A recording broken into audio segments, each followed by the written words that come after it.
What's going on, everybody? Cool 200 here, back with another multi-diecast review video, and today we have an amazing looking setup here for diecast review stuff. That was awful. Anyways, yeah, what a treat you guys are in for. We have tons of rare diecast to look at and a championship car to look at. So let's just stop talking and let's just get right into it. The first car we will be looking at is actually the championship car, and that will be Joey Logano's 2018 Pennzoil Championship car. You can see it right off to your left of the screen here. Yeah, this one is controversial, to say the least. At least I think so. I still do not approve of him winning the championship, but you know, whatever. There's some dirt on it here, by the way, but you know, whatever. Can't do anything about it now. It's been a year later, pretty much. So anyway, you got we'll go down sponsors first. You got Pennzoil, you got Shell, you got the 22 here. Of course, you got the scallops. It is the scallop car that he won it in. Of course, you got the stupid Snapchat thing there. You got Discount Tire, AAA, Shell, Pennzoil, Auto Trader, Snap-on, Barely, SKF. You got, of course, the playoff stuff with the green splitter, the non-existent window banner, and the spoiler. You have all the sponsoring there. You got Shell, Pennzoil there on the back, 22 crew, and then of course the other side. So we'll go ahead and get down to race damage, because that's what everybody wants on an awesome car like this. You have the green and what is that? Black and silver confetti there. You have tons of rubber buildup all on the car. You got the tape there. Over here's, I think, where the most damage occurs. You can see he's got like a little bit of quarter panel damage. The whole quarter panel here ripped to shreds from him burning out his tires. Of course, on the 164, you don't get those burned out tires. I'm sure the 124 looks awesome with that. Got rubber buildup all around the wheel well here. And of course, nothing on the back, doesn't look like. And over here, again, he blew a tire. You got the exhaust here. You got all the rivets and stuff. Tons of rubber buildup. You got more rivets and stuff across there. Just a very beat up car. It looks like he got like some streaks there, maybe. Very hard to see on this 164, but it looks like streaks there. If I could put my hand over it here, you can see maybe from like Gatorade or something. I do have the sponsors for the camera here, along with all the rubber buildup there on the roof. You can see just a very dirty and I wouldn't say raced up, but a very burned out car, if you know what I mean. So yeah, there's a plus. Lionel has yet to release these in a wave. I hope they do it soon, if they haven't already after this video gets uploaded. But the time of this video, this car has not been released yet. They did release Martin Truex Jr. It's not too long ago. But I wouldn't be surprised if this one got in. But I bought it anyway because I needed the championship car. So yeah. Moving on, we have a not so special car here. Denny Hamlin's FedEx Freight car. I only bought this because I had the ground, the office, and the express, and I was missing the fourth wheel to the FedEx lineup for 2016. This is a 2015 car, but they're the exact same. So, unfortunately, it is on the lovely PTC mold, so that's great. But anyways, you got FedEx Freight there. Of course, red, purple, and black looks very nice. You got the white 11 there. You got FedEx Freight there. Nothing else. You do have a little bit of damage there with the Goodyear, but that's not terrible. You got the red 11 here. You got FedEx Freight. The purple there. You do have the... This is basically the red alternate of the FedEx cars. I really wish they would bring this back, but it's just unfortunate that they have to do all orange now, which is boring. You got FedEx.com here on the purple and black bumper with a little bit of red. Got FedEx Freight on the purple deck lid and on the roof. And there is the other side. I'm not going to spend a ton of time talking about this car just because everybody's seen it and it's boring. But, yeah, it's a decent looking car. The PTC mold really ruins it, I'd have to say. But, yeah, I do miss these. I wish they'd bring back the FedEx colors again, but, oh well. At least the 2019 scheme looks nice. I definitely prefer it over last year's car, but these were where it's at. That's my opinion. Anyways, the next car we're going to be taking a look at is kind of another boring one, but I think it's kind of cool. This is David Gilliland's number 38 Love's Travel Stop car. I do have his 2013 and 2014, but they are on the PTC mold, so I'm like, I need a good David Gilliland. I'm going to pick this guy up. And I did, for $8. Not too bad for a 2015. It does have some damage, I'm just now noticing that. I'm not too happy about that. I'm not sure if I did that or not, but because I did buy this brand new. There are loose cars in here, but nothing a little black Sharpie can't fix. Anyways, we got Love's fast, clean, and friendly, of course. Got the black bumper here with some red and like some orangish coloring. And then over here you got just the whole black here on the side. What is that? Like an orangish 38 there. You got like little swoosh going here. You got Love's fast, clean, and friendly. Got the 38 there on the roof. You've got Love's fast, clean, and friendly there on the back, along with the deck lid and the roof, of course, and of course the other side. So a nice looking paint scheme.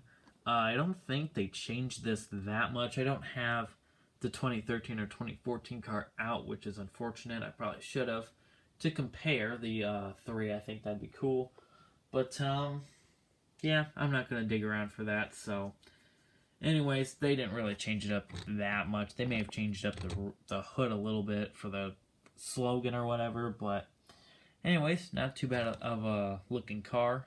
This would be the one of the last full years for Gilliland, I believe. Right? Or did he go to the 34? No, I think this was it for Gilliland. Because he ran the 92 for last year's 500. But I can't really remember when Gilliland was in another full-time car. So I think this was it for him. I know he ran in the truck series, but I mean Cup.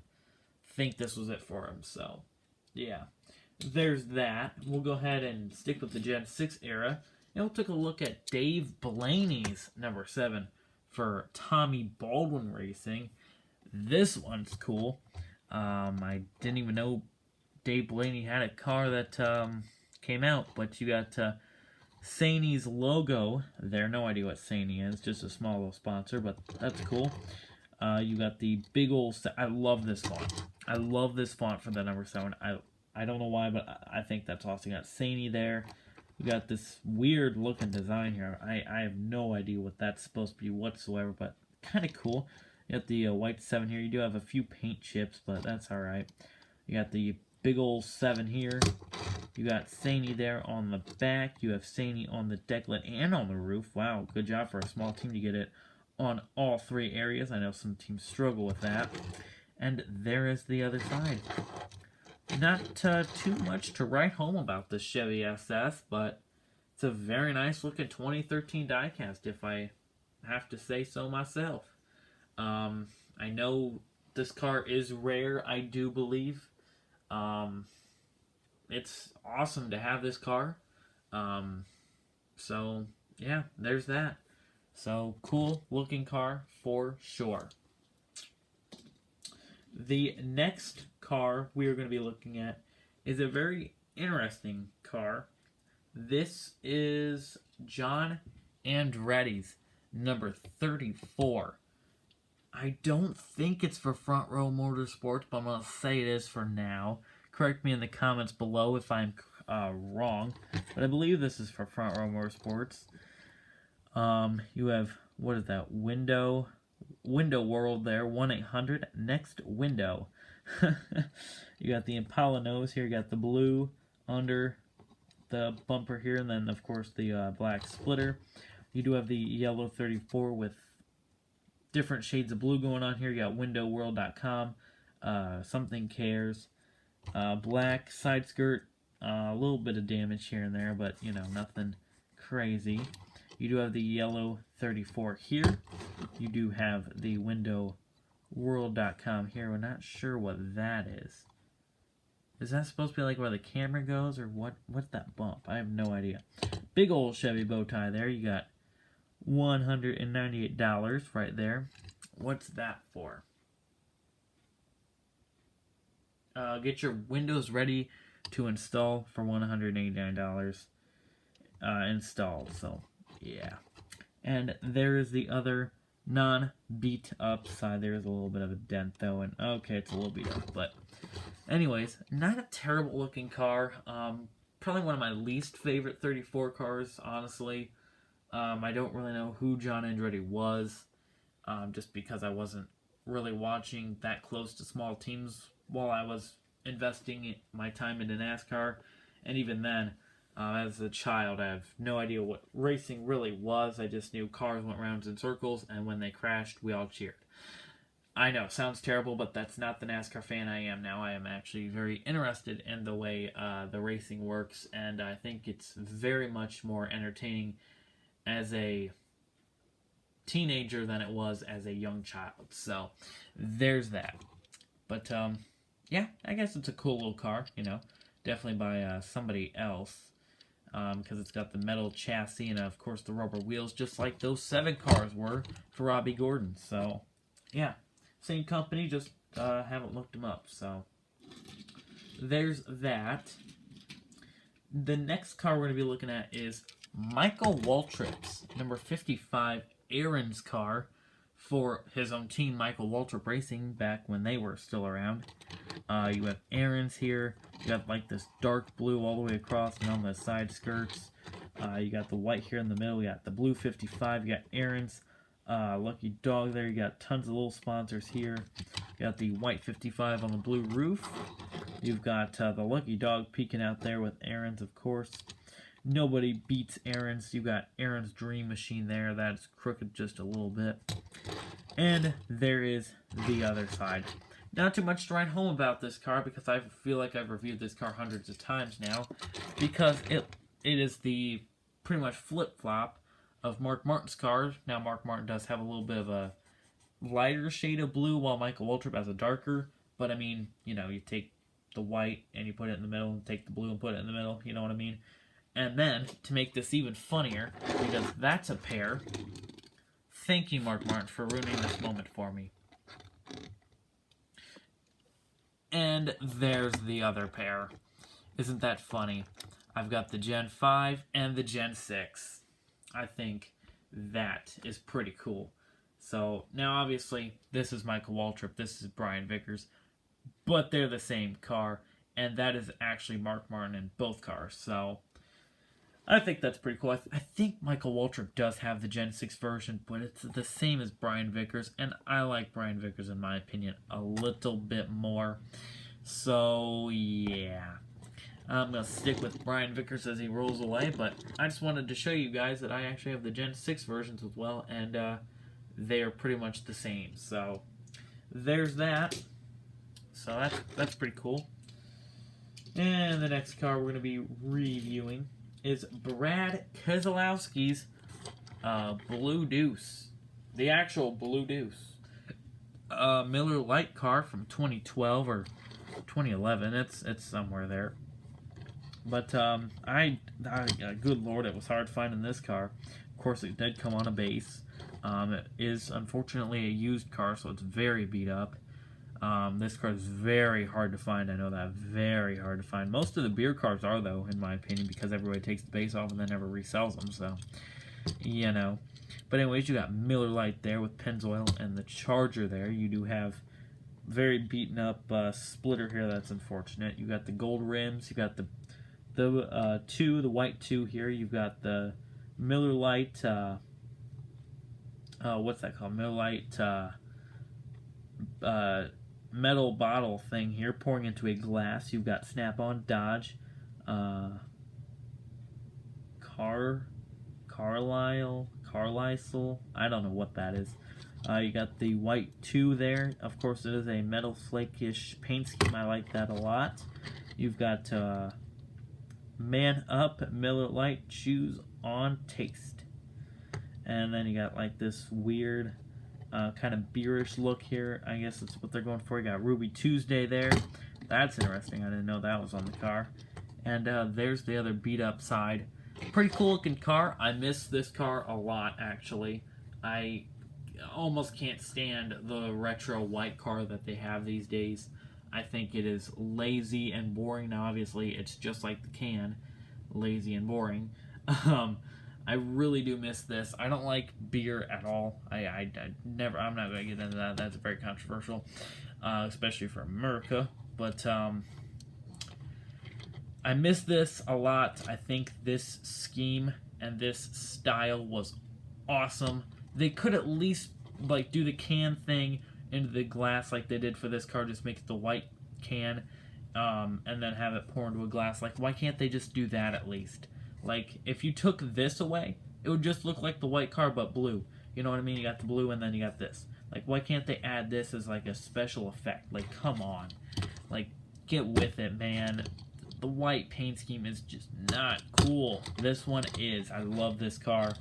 Absolutely awesome. Hopefully I can find a non-wrecked up version of it, because it's a shame. It really is. But anyways, the next car we're going to be looking at is a nice one. This is Kevin Harvick's Shell Platinum car from, what was this, 2008. I did review his 2007 COT, but this one is better. You got Shell Platinum, our Ultimate Clean, and then, of course, Shell right there. You've got just what is going on with this car. You got like bubbles. It's just all kinds of like colorful. You got like a piston right there. You got Snap-on, Shell, Pennzoil, the number 3 for Dale Earnhardt, of course. Go Dale. Platinum, our Ultimate Clean, Ream, Shell and Pennzoil there on the wing. Just tons of design stuff here. That's really cool. You got the yellow 29, of course. You got Shell, Pennzoil right there. You got our Ultimate Clean on the deck lid. Nothing on the roof besides the 29. And, of course, your other side. What an awesome looking car this one is. I love the design. I love all the small attention to detail for this car. It just looks awesome. I honestly can't believe how awesome this looked in person on the racetrack. I'm sure it looked amazing, because even in diecast form, it is very amazing to look at. So, very, very cool car. But, yeah. Let's go ahead and move on with Carl Edwards, number 99. Fastenal car here. This one's cool. I wanted this Carl Edwards. The only Carl Edwards I had was 2007 Office Depot's 2008 Office Depot and his 2009 and 2010 Aflac car. I wanted this Fastenal car, and I didn't have any 2012 or 2011 Carl Edwards, so I wanted one in this body style as well for the COT, so this is cool. You got the blue front end here. You got Fastenal there on the white hood. You got like the blue and the white kind of mixing here, and then you got like this blue, white, and of course the black side square here. Kind of a neat design. I mean, you know, it's nothing too special. You got Fastenal here. You got the white 99, of course. You've got Fastenal here on the back. You got Fastenal there on the deck lid, and of course you have the other side. So not a crazy,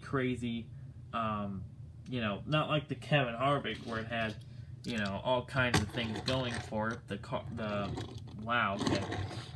Carl Edwards is more simple, you know what I mean? So, yeah. But I do like it. I think it's very cool, and, yeah, not much else to say about that. Two more. We have the second to last one, and that's Jamie McMurray's Bass Pro Shop Tracker Boats car. Boy, I spent $30 on this one, and I'm almost disappointed. I love this car. I love this paint scheme. I loved it when Jamie McMurray had this one font, and Bass Pro Shop as a sponsor. Brings back a lot of memories seeing this car go around on the track. I think the McDonald's brings back a little bit more memory for me, though, because I just remember cheering for it because it was McDonald's and I was a kid and I didn't care or know who the drivers were. But anyways, you got Bass Pro here on this interesting black hood that kind of fades out to the Chevy bow tie. This is what I'm mad at. It was $30. It said it was never used, but clearly there's no way that could be factory. Like, I've seen paint chips, but it doesn't actually go into the metal body, like the metal part of the car. Like, it's just usually a paint chip and it show like a lighter piece of the paint or whatever. This one all the way through to the bare bones of the car, and I don't like that. I spent $30 on this car. Inspect your diecast, people, before you sell them. Don't cheat people out. But of course, because I'm stupid, I'm going to keep it because I know I'll never find another one. You got the camo design here. Kind of looks like Truex almost. You got the black one. You got tracker boats. You got, does that say McMurray? Is that a paint chip?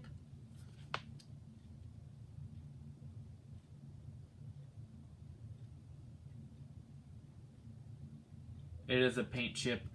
Mother. That's paint chip. I don't know. I'm not even. McDonald's there. You got tracker boats. You got more of the camo here. You got Arctic Cat right here with what does that say? Share our mission, I believe is what that says. And your other side. Maybe that's not a paint chip because it's over here too. Really? No? Okay, it's not. Never mind. I apologize. The only paint chip that's on here is that, and that's completely noticeable when you go right here. I do not approve. But anyways, oh yeah, I forgot to mention, there's a red one up here as well. I love that it kind of goes from like the yellow one to the orangish red one, and then the black roof, of course. This car is awesome, even though it has that one little paint chip, but I'm going to get over that here. Car's awesome. Love it. Love the design. I love this paint scheme. I think it's awesome. And, yeah, nothing beats this paint scheme. Okay, no. A lot of cars beat this paint scheme. And one of those cars is Patrick Carpentier's number 10. This is a rare piece of diecast right here. Probably worth $50, I wouldn't imagine. This is awesome. Got Valvoline here with the blue. You got like this whitish blue kind of fade in up at the top, and then you just got like this. I love this 10 font, of course. Evernham font here. You got Dodge, you got Valvoline. It is a little scuffed up, unfortunately. Got Dodge right there, but it is a little scuffed up, unfortunately. It was used, but there was no way I was going to find a new Patrick Carpentier. Okay, it's just not happening. You got the orange 10 here. You got like the blue here. You got the blue on the deck lid. You got Valvoline here. This is the most damage it has with the unfortunate markings here. Very unfortunate, but I was going to pick it up either way because it's a Patrick Carpentier. Very hard to find. Oh, I just realized Valvoline was hiding right there. I couldn't see it when I was doing this, but very cool. And then, of course, the other side. Oh, it does have some damage, I just realized, all over here too. But either way, what a cool looking car. Super happy I have it, and yeah, there's no going wrong with a Patrick Carpentier, at least in my opinion. But yeah, guys, that's it. Those are my cars.